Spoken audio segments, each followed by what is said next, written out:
even when I was skinny, I would look in the mirror at myself every day, and I would see that, my skin is not good. My teeth. It's just like um, Wendy was saying, about all that. Totally, 100%. I agree. I even commented about that. I said, oh gosh, my skin and my teeth are horrible. And I got to thinking more and more after I saw that video that she made, and I just started thinking more and more about, gee, over the years, that's probably why I have not been able to be happy with anybody, because I'm constantly criticizing myself.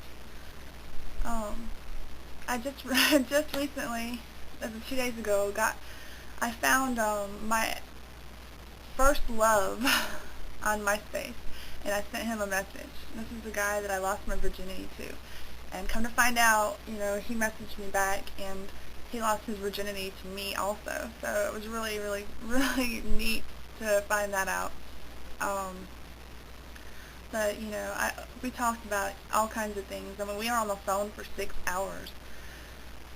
I guess we had a lot to catch up on. We haven't talked in like 12 years or something. I was pretty young when I lost my virginity, and so was he. But anyway, I just got, after I got off the phone with him last night, I just started thinking about things, all the things that have happened since the last time we talked, and I don't know. I'm just rambling, but I've just been like really, really looking into myself more, and he made me feel a lot better about myself just for that moment last night, because all this time, all these years went by, and I've been thinking about how messed up my teeth are and how much I want to go get them fixed, but I'm so scared of the dentist, as many people are. There was a time I was going to go get braces. If you see, I have fangs. I have crooked bottom teeth, but I've always had these fangs, and I could not stand it. So, I mean, it's just, everybody sees everybody differently. Like, there could be 10 guys in a room, and women, or whatever, and maybe only 2 of those people are going to think that I'm absolutely gorgeous. And the other people might not, but it's like, I just really need to start appreciating me. I mean, appreciate the body that God gave me. Appreciate all these stretch marks that are there for a very important reason, a very special reason. The droopy skin that just hangs there ever since I had my children, that I have not been able to ever get rid of, even when I was skinny and I was doing crunches. I need to just stop and look at myself in another person's eyes, and it's just, and I've known this, it's just so, it's difficult, because you have to live in your own skin, and it's just hard, sometimes, but sometimes all it takes is for one person to tell you that, oh, I really, I like stretch marks on a woman, I think they're sexy, or, something like that. Like, he told me that last night.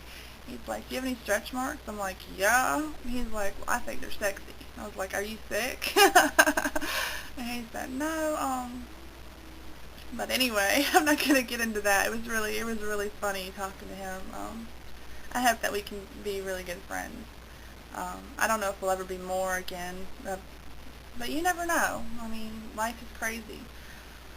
He's in Texas, and I'm in Georgia. I mean, there's a big difference there, space difference.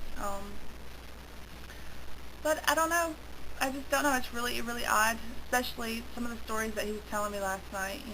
We were trying to catch up on just our lives, and there was a story. He told me that he just when he got my message, he had just got out of the hospital. He had a near-death experience.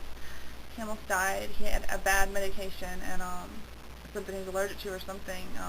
I don't know, but the doctors couldn't even figure out what it was. They said it was an anxiety attack, but they were trying. I mean, he almost died. He couldn't feel his legs, couldn't feel his arms, couldn't move them.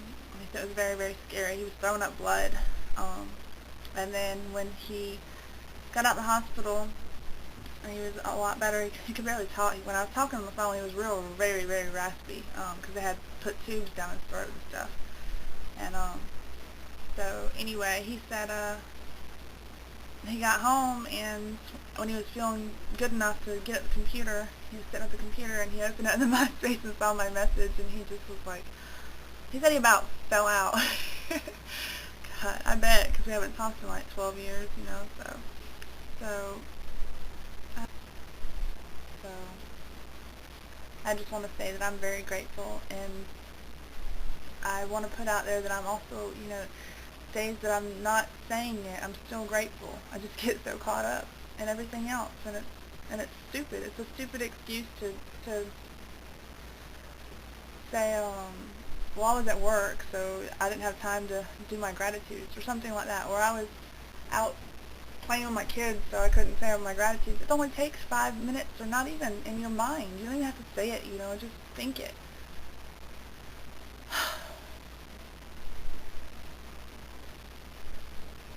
I don't know. It's been a couple of days since I made a video, and I guess I just had a lot of stuff I needed to talk about. And I've never been one that was good with words, ever. So I hope all this makes sense. Everybody have a great day, okay? Bye.